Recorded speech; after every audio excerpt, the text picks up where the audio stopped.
Good evening. Tom, it's great to have you on the programme. Is this a Machiavellian plot by Boris Johnson to unseat Rishi Sunak?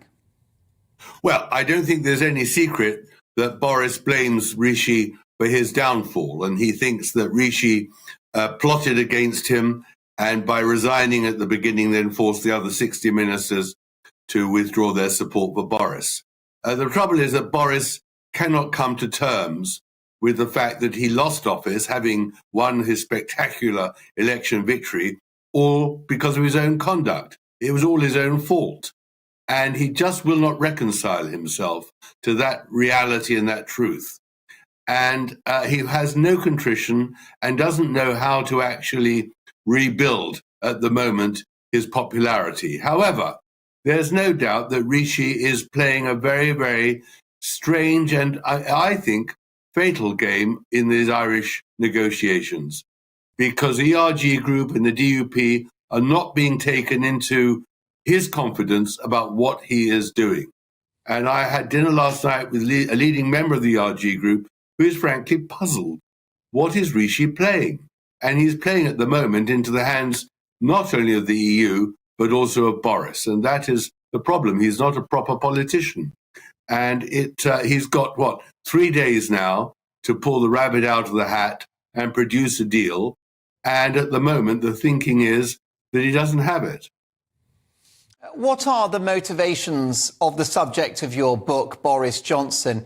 Is he driven by revenge or a desire to re-enter number 10? I think both. And of course he wants to go back to number 10. He realizes that he made some catastrophic errors. But the problem is that he hasn't got, I think, the parliamentary support to get back into office unless Rishi completely mucks up these negotiations with the EU and also has a rotten performance in the May elections. The real problem for Boris is that it was Boris who made Keir Starmer electable. He wasn't electable a year ago. It was only because of Boris's conduct that this whole edifice of a Tory supremacy collapsed.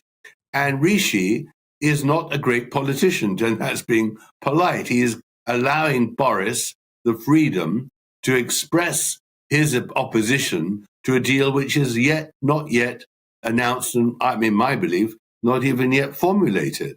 And that's the problem. Boris is playing games because Rishi is not in total control. Many fear that the Prime Minister will sell Northern Ireland out to Brussels in this forthcoming deal. Would Brexit be safer in the hands of Boris Johnson? Tom Bauer has just dropped one of his boldest takes yet. King Charles needs his head examined if he dares allow Harry and Meghan to attend the coronation. And honestly, after everything we've seen, can you blame him? Think about it.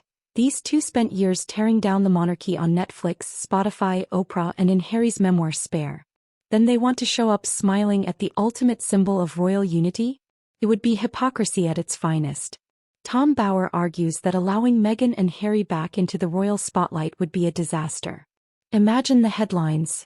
Every camera on them instead of Charles. Every whisper about their feud instead of the crown. Well, yes and no. In theory, of course it would be, because although Rishi is a Brexiteer, he isn't a politician who knows how to get the support of the ERG group, let alone hammer a hard deal with Brussels. We've got to see on Monday what he delivers. The problem is that, of course, there is great sympathy for Boris in the party and across the country. But he is the person who is the architect of his own downfall. And what is to say that he will be able to rebuild the party and support in the country over the following year? And that is the problem. He didn't, in the end, deliver any of the benefits of Brexit when he was Prime Minister. And he allowed this Irish situation to perpetuate itself. It should have been resolved long ago. And so that is the problem that Boris has got, that he doesn't actually offer a solution. All he offers is resistance and dissent. And you can't build support on negatives. You've got to present a positive too. As party grassroots threaten to oust sitting PMs due to his eviction from number 10, will this party ever get over Boris, Tom? Evict MPs. Well, I think that there is a lot of recrimination and the party does have to rebuild itself. The question is whether it can rebuild itself in the next 12 months. If Rishi did deliver a great deal on Monday, which the RG group and the DUP supported, then, of course, there would be a groundswell of support for Rishi. That is the $64 question, which no one at the moment can answer because Rishi is playing such a strange game. But, of course, this manhunt, witch hunt against Boris MPs is very unsavoury. I think it's a mistake for any constituency to remove an MP just because they supported Boris, and the opposite too, especially before an election. It's destabilising and doesn't help anybody. But the party does need new blood. The party needs people who are going to be loyal to whoever is leader, and that is at the moment a questionable commodity. But of course, Tom, you've written, a capacious biography of Boris Johnson. He has his talents, which are well adumbrated in your best-selling book. But so does Rishi Sunak. Am I the only person on the planet that thinks that shares in Rishi Sunak are too low, given the fact that he has settled the nerves of the financial markets? He looks on target to halve inflation within a year. He's very focused on stopping the boats, which is not something that came up in Keir Starmer's speech yesterday. And I just wonder whether there's more to this guy than meets the eye. Well, I mean, you could be generous. The problem is this, that he undoubtedly is intelligent and he absorbs a lot of information. The RG group gave him various documents to explain to him the Irish problem, and he read the documents very carefully and was then converted. There's no doubt he was very ignorant about Ireland. It's not part of his hinterland and part of his personal interest, and so he had a lot to learn. The problem is this. He is not a good communicator. He is not a grassroots gutter politician. He is not someone who's actually gone into the heartlands of the working class and campaign. And I always think in my long years as a political observer, you've got to judge a prime minister and leader by his cronies. Who has he got around him? And his appointment of James Forsyth, the political editor of The Spectator, as his political strategist, just revealed Rishi Sunak to be very, very weak in his political understanding. And there's no doubt that everyone who goes into Rishi's office at the moment and sees his advisors, there is Henry Newman still, a man who really doesn't command any respect in the Tory party. There's Lord Bew, a historian who really isn't a politician. And he isn't surrounded by people who engender confidence that he understands the challenge over the next year to rebuild the Tory party, expose all the fallacies and ludicrous assumptions of what the Labour government could do. And that is the problem. He doesn't instill confidence. The question is whether he can do it over the next few months. And Monday's ERG reaction to the Irish, so-called Irish treaty with the EU will be the first real marker of what Rishi Sunak is made of. The coronation would stop being about tradition and instead turn into another Sussex circus. It's not just about optics, it's about respect. Why should Charles reward their betrayal with front-row seats to history? But here's where things get complicated. Charles is still a father. And we know he wants reconciliation even if the wounds are still fresh. But Tom Bauer says enough is enough. You can't beg for peace with people who keep stabbing you in the back. If Charles allows them back in, it sends one message loud and clear. Attack the monarchy all you want, there will be no consequences. And that, folks, is dangerous. At the heart of this is more than just family drama. It's about the survival of the monarchy itself. The coronation is supposed to show unity, strength, and continuity.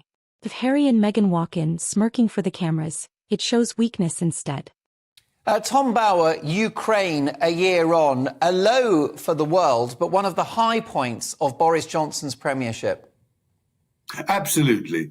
There's no doubt that in his Churchillian historical mold, he did understand the fundamental challenge to our democracy and to the West, and he led right from the beginning, not only in Europe, but also in America, the importance of that issue. There's no doubt that he scored very heavily on that, and Zelensky rightly credits Boris with having turned Europe from what was a very weak position to strengthening and delivering now the tanks and the rest. And that is to Boris's credit.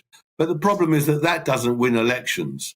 Of course, he's right, but it doesn't mean he understood that levelling huge sums taxes on the British, not getting to grips with the health service, not getting to grips with education and transport and all the other energy problems, the rest, he missed the domestic agenda. So yes, he was great on foreign issues, the key issue of our time, but he was wrong, unfortunately, on so much of the domestic agenda. And that is why the Tories are now being punished, because he, in the end, made Keir Starmer electable. And for that, many people will not forgive him.